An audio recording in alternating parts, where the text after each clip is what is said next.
we're on to item 5A, and given that I'm the sponsor, I'm going to pass the gavel to Vice Chair McGorty.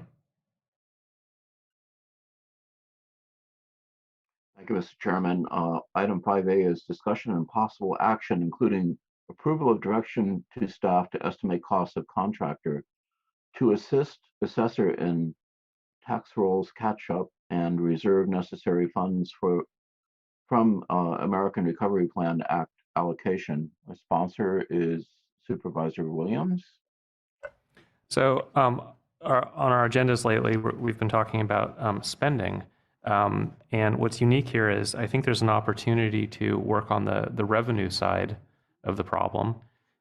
It's become apparent to me that a significantly large number of homes in Mendocino County may not be on the tax rolls, meaning we're picking up pennies for vacant land rather than fully developed homes. And we have a really outstanding assessor, but I know she hasn't had proper staffing in a number of years, has a huge multi-year backlog, and there may be a lot of developed parcels outside of her backlog, not even on the radar. And so the ask here is not for specific action today, but rather direction from the board to have our staff work with the assessor to better estimate what it would cost. And this is really in the lane of the assessor. I don't think we should tell her how to run the assessor's office.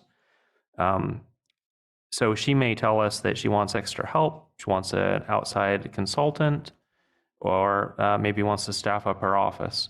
But I think previously this board indicated that the ARPA funds should be prioritized for uses that would have a return on investments. This may be an opportunity where we spend 1 to 2 million and we see 10 million a year ongoing revenue. I don't think we're going to find a better return on investment. And I also feel a moral obligation to ensure that taxpayers are getting the services and infrastructure that they deserve. And if a large number of homes are not being taxed, we're diluting the taxpayers who are contributing and giving them less than their share of services. I think we may have Katrina in the call now. I'm on. How do you feel about this plan? Well, our whole objective is to find as many what we call discoverables within the county. And we've started doing some of it, but we could definitely, use some help. We're like everyone else, we're shorthanded.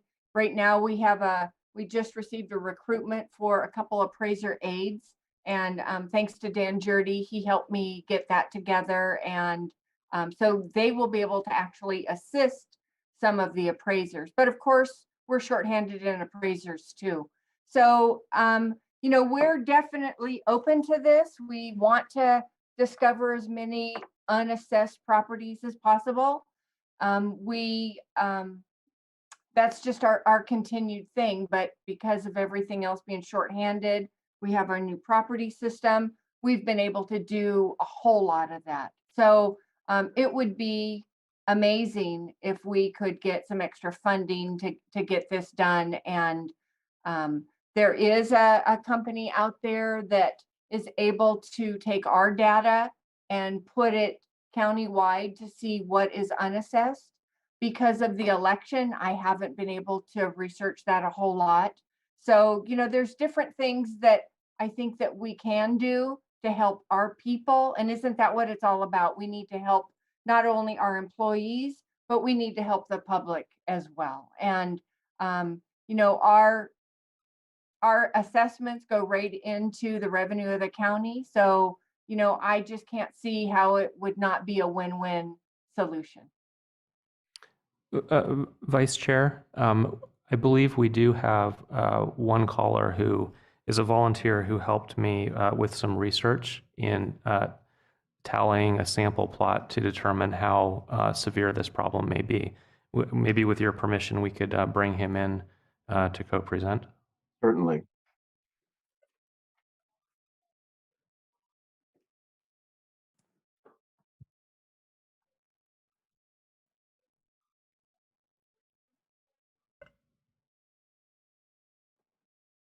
Sir, are you on the line? Hi, yes, Red Hawk Pallison here. I wasn't sure if I'd been addressed yet. Yeah, why don't you go ahead and explain the research you did and your findings? Okay, hi, my name is Red Hawk Pallison. I'm speaking in support of item 5A. Chair Williams, members of the board, I would like to share some information, what I've come up with. Based on my research, Mendocino County is currently has approximately 3,000 unpermitted homes. Using current tax rates, this means that there's about $15 million annually lost revenue for the county. I used resources available to any member of the public to arrive at my numbers. Even if my numbers that I estimated are off by 50%, this would still mean a $7.5 million loss in revenue. What got me to look into this was when the 2020 census data came out last year, and I noticed only a fraction of the people on our road, it only showed just a fraction of the number. There should be about 30, there showed 2. Looking into it further, I realized that to participate in the census, you needed a recognized physical address. I started looking further. The majority of the homes on my road are unpermitted without recognized addresses. I then expanded my search to a 1.5 mile radius of my property. I found 47 unpermitted residences. Of these 47, 39 also included unpermitted cannabis operations. I didn't include unpermitted outbuildings, barns, ponds, and any other improvements that would add to the assessed value of the property. To ensure that this wasn't a fluke, I continued my search throughout the county. I found similar numbers in every district of the county except for District 2. The homes I identified were not inferior subpar structures. The majority were comparable to median value homes in the county, and many would be assessed far above the median value. We're talking of homes, about homes valued $500,000 to $1 million. Addressing this issue to the untapped revenue is critical, especially in the era of budget deficits and increased need of county services. The data makes it clear that handling this problem is too large a task for the current county staff. It would take decades to complete. The benefit to the county as a whole more than justifies the cost of hiring a contractor whose sole focus is mitigating this problem to allow the county to collect revenue owed by all residents. To give you a little bit more of an example, I pulled 4 just random parcels throughout the county. My example number 1 is listed as a 40-acre parcel. Timber Preserve has 7 unpermitted homes. The last home was built in 2010. 2 unpermitted ponds, significant unpermitted cannabis operation. The assessed value of that property of 2021 was $69,000. That's $690 to the county. My second example, 40-acre parcel listed as recreational. There's 2 unpermitted homes.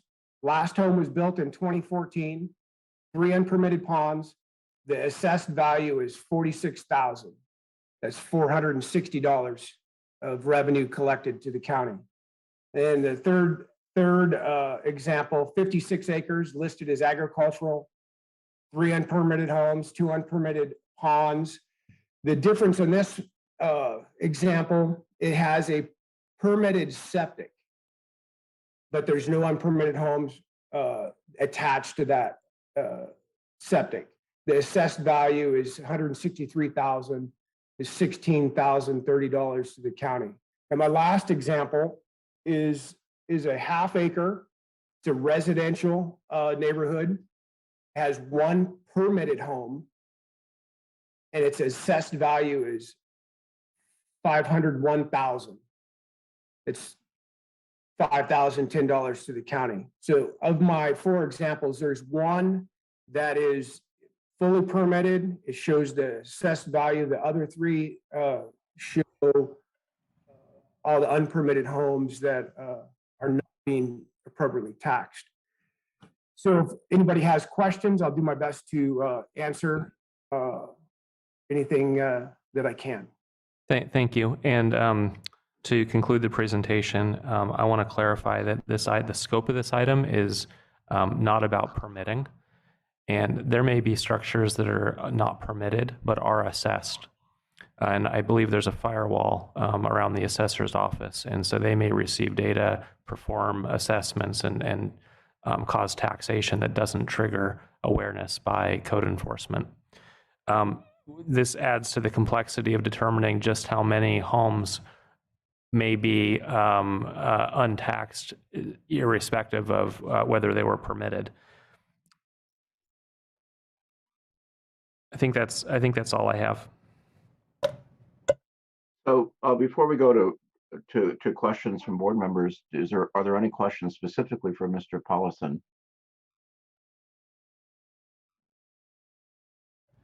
Glenn, I see you have hands up from John and Dan. Supervisor Haschak? Thank you, Vice Chair McGordy. Yeah, so if we're doing this survey of all the parcels that aren't taxed, assessed at this point, it seems like we should also be looking at the permitting. And I don't understand this firewall, but if we've got these properties out there that don't have permits, aren't being assessed, then it seems like we should be clearing that up all at once. And in talking with the auditor's office, that satellite imagery isn't going to give us all the answers that we need to solve these problems. So I guess we would need a lot of staff going out there, kind of door to door, gate to gate, or whatever it is, to find out what's really going on. Anyway, I wonder if that's been considered at all. Supervisor Williams? Yeah, the board did recently give direction to our planning department to look at higher density, the possibility of a general plan update. I don't want to red tag what could be 10% of structures in our county. We already have a housing crisis. I think the worst thing we could do is exasperate it by red tagging structures. Yes, they should have been permitted, but it may be so widespread that we need to envision something like a clean slate 2.0. I see that as separate from the tax issue. The getting structures permitted could take a long time. Meeting current building code may not be feasible for a lot of those structures, but they still have an obligation to contribute fairly to our tax base. I did do a little bit of research about other counties that have used contractors. It seems like the satellite imagery may not give us everything we need, but it could give us an initial snapshot to understand how widespread this problem is. Imagine if you were to generate a mask of all the parcels that we know have development, houses, overlaid on top of the satellite image. You would look at the remainder and say, hey, there's a lot of houses here that we think are vacant land. Is that 1%, or is that 10% or 25%? I don't know. In some areas, it looked like it may be 1 out of 4 houses are not on our tax rolls. Other parts of the county, it's not quite as pronounced. I don't have a good sense of how widespread, but I think it is millions of dollars of revenue. Ms. Bartlemy? Hi, Katrina Bartlemy, Assessor, Clerk Recorder. So, we've been dealing with this for as long as I've been, probably longer than I've been with the county. And, we do our best. We are not code enforcement. We are appraisers. And we are not, most of the information on our appraisal records is not public record. It's for the owner only. So we do not include code enforcement with what we have. Our objective is to get, as many parcels out there that have structures permitted or not permitted on the tax roll. We have been working with code enforcement. They give us a list. If they go out to do some code enforcement and they discover unpermitted structures, they do let us know. So we're able to put that within our work. But, we dance on a fine line. We can't share our discoveries with planning and building. So, which is sometimes unfortunate and sometimes it's not, because then the owner will actually give us a little bit more information. We tell them we're not going to call code enforcement. We are just here to assess it. But in this day with the cannabis grows, there are so many places that are completely inaccessible to us. There's lock gates, there's mean dogs, there's guns. So, we have to tread very lightly on this as well. So that's where our new GIS systems that we have do come, into play. We can look at that. We can make an educated estimate on what the assessment might be and send it out. And then that way the owner can respond to us. So, there's several things that we can do. I'm definitely interested in looking into the contractor. And, the whole thing is to getting the assessment on the roll, right? Supervisor So we're Williams. behind you. We know what you're talking about. Yeah. Supervisor Williams. Yeah, a couple more points. I think there are some parcels, this is in response to Supervisor Hascheck's idea about also addressing the permitting issue. There are some parcels where more than 2 houses exist. Maybe there are 4 houses, yet zoning only allows 2. And so unless we update our zoning, maybe a general plan update, we may not have a mechanism to bring them into compliance. And yet, no matter how these structures came to be illegally, but they may be housing Mendocino County residents today. Those residents don't have anywhere else to go. Rather than ask that they demolish the houses, I would like to have our planning department work on increasing the allowance of density and see if we can grandfather in some of those structures. So I'm not against Supervisor Hascheck's proposal. I just think it's outside the scope of this item. And then for our assessor, Katrina, would you be surprised if 10% of structures are untaxed in Mendocino County?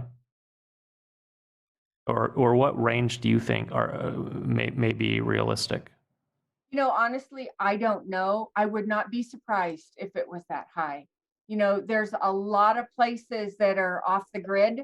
There are a lot of places that maybe aren't off the grid, but are so rural that, we have no idea unless we happen to discover it, or unless code enforcement gives us a heads up on it, or unless we see it when we're looking,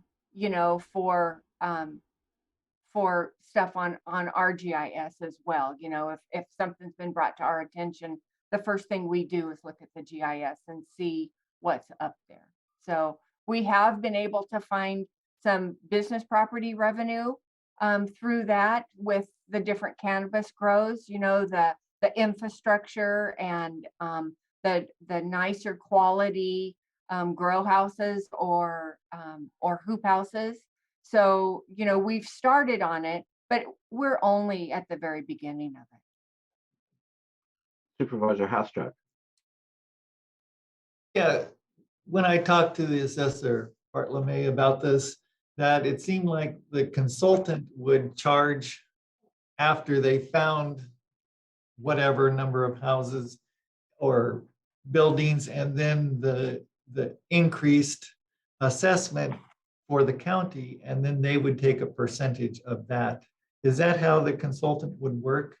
And if so, then it doesn't seem like the county would have to front any money in this situation if we went that route.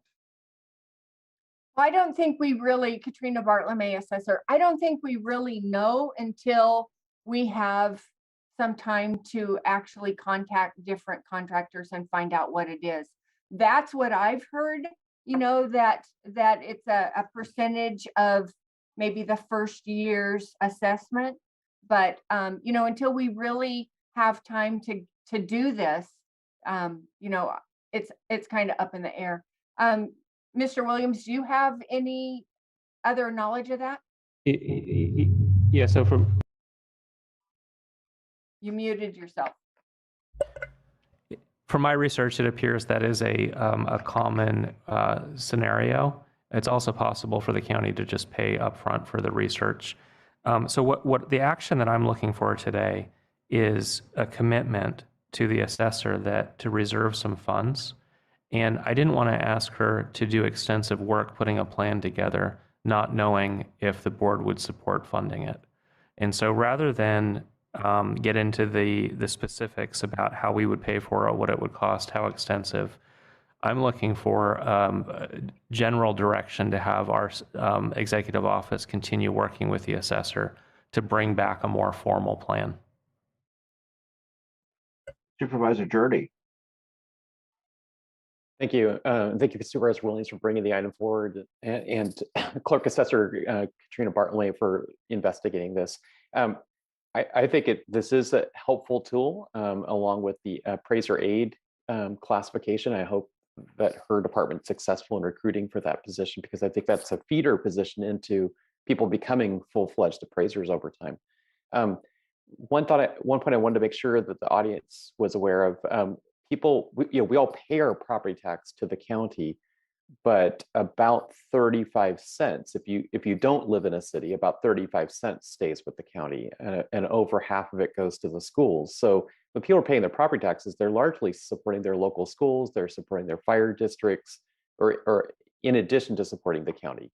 So I just want to make sure people are aware of that. And then when we have neighbors who aren't paying property tax, they're not supporting those other services. So anyway, I would be happy to move the recommended action. Second. It's been moved and seconded. Is there further discussion? Supervisor Hashtag. Yeah, I just like to make sure that the direction is that the assessor's office can pursue whatever path they believe is the most appropriate for what they need to do to make this happen. So whether it's going with a consultant or doing it in-house, I want that flexibility there for the assessor's office. And following up on that, Ms. Bartlemy, so how down are you on staff? I mean, how many positions are open in your office right now? Well, I just got a message that for our appraiser aides, we had one applicant. So, that's kind of disheartening, because I thought that was, as with Dan Jurdy, I thought that was going to be a nice beginning position for someone to come into. We are down right now 1, 2, 3 appraisers and 1 auditor appraiser. So actually a senior auditor appraiser, as well as clerical staff. So, we need that clerical staff to support our appraisers as well. So we're down in that department 5 to 6 employees. Plus over here, in the clerk recorder's office, we're down employees. So, we're taxed just like everyone else is. Mm-hmm. So it makes it hard for you just to do your day-to-day work without taking on a big special project like this, is I guess my point. It does, but with the help of the executive office, when I've needed help from the executive office in the past, boy, they've been right there helping me. And, thankfully I don't have to ask them too often. So I think they're probably glad about that. But, when we need their help, they're there, and they ask great questions, and they take what we say as the priority, and they've been there to help us. Okay, any further discussion before we call for the question? Excuse me, Vice Chairman Gordy, this is Atlas Pearson, Deputy Clerk of the Board. Now might be a good time to go to public comment. Oh, I'm sorry. Yes, of course. Is there any public comment on this item? Yes, there is. We had one person signed up. Okay.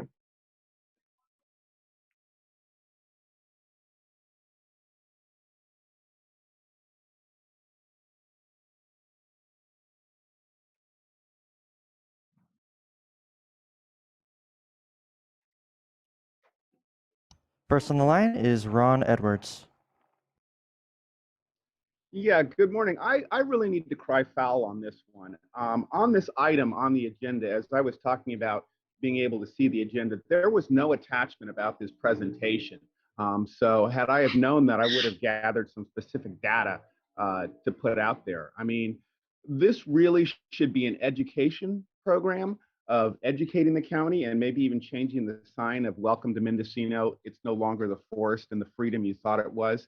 I understand the county needs to and should collect property tax on these. I know that when we bought our property in 2001, lots of neighbors and friends were saying, nah, you don't need a permit to build a house. Go ahead and build it. Well, I looked into it and found out the advantages of getting a properly permitted structure.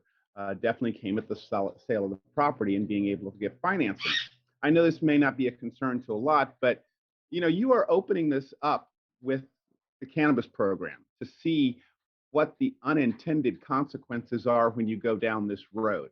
And it's just going to be horrendous. You cannot put the cat back in the bag. If somebody is living in a structure that is not permitted, is not up to code, code enforcement, the building and planning can't just say, oh, well, we can't force you out. I mean, look at what's happening with Anna Stockel. She's in an RV with a septic and power, and she's being sued by the county to be removed. This has some real serious consequences, and I think that a workshop should be opened up on this. There's just endless problems that can come from this.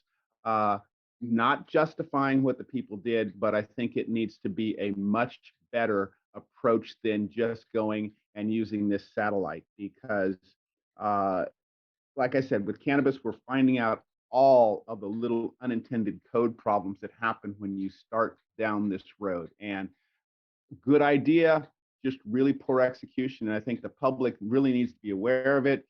The description on the agenda sounded nice, but again, had this document been attached, I think we would have heard a lot more back from the public, particularly when this item was posted on social media. There was a lot of pushback. We haven't heard from the Farm Bureau. We haven't heard from the real estate companies. We haven't heard from ranchers. How is this going to affect them? So I mean, we need to hear from a lot more people in the public and be consistent in policy. Thank you. And that concludes public comment. So if I understand this correctly, we're giving direction to staff. So it's not like this is going to absolutely happen immediately without a plan. So I think that this item will be heard again after the assessor's office is investigated. Then there should be ample opportunity for us to have a second go at it with public comment. Correct? Do other board members see it that way? Supervisor Williams? Yeah, that's exactly how I see it. And I want to be clear, we're not talking about raising taxes on anyone. We're talking about sending bills to 100% of those who should be billed. And we don't know whether we're sending those bills to 80% or 90% today, but we know there are a lot on the table. And, the pushback is almost like property tax should be optional. Well, maybe Glenn and I want to opt out also, if it's optional, right? And I think Dan brought up a really good point earlier, that this is not just about revenue for the county and the services the county provides. This is also about funding our schools, funding healthcare on the coast. There's an assessment that's probably not being picked up on all applicable parcels. It's about funding fire departments. We have 21 fire districts, and they're all struggling, and it's almost entirely volunteer efforts across the county. Even if it's a $60 assessment per house, that's a boost.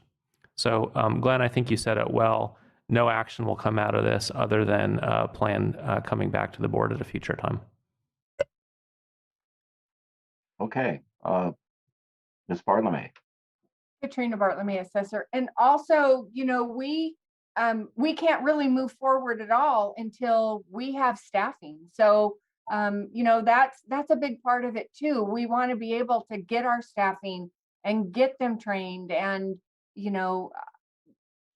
to be able to do this. If we don't have staffing, we can't do any of it. So, and we don't rely on the GIS programs unless we can absolutely have no entrance to the property. So we can send out letters, we can ask them what they have, we can visit the property if they'll allow us to visit the property, and go from there. So we're here for not only the assessed value, but we also, we're here for the better of the taxpayers as well.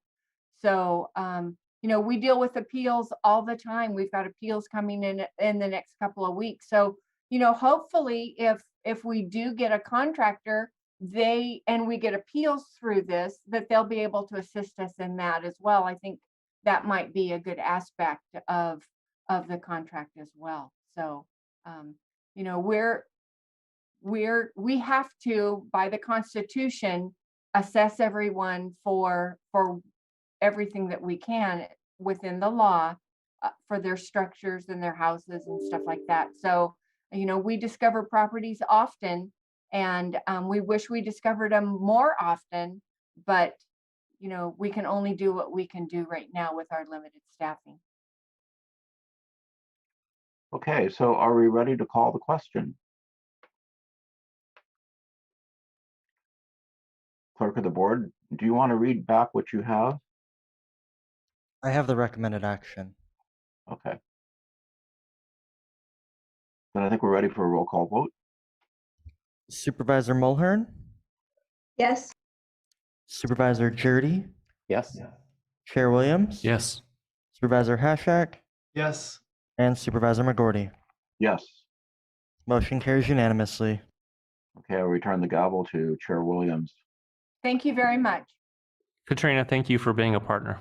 Thank you very much for helping. I think we should take a 15-minute break. So let's come back at 11:05.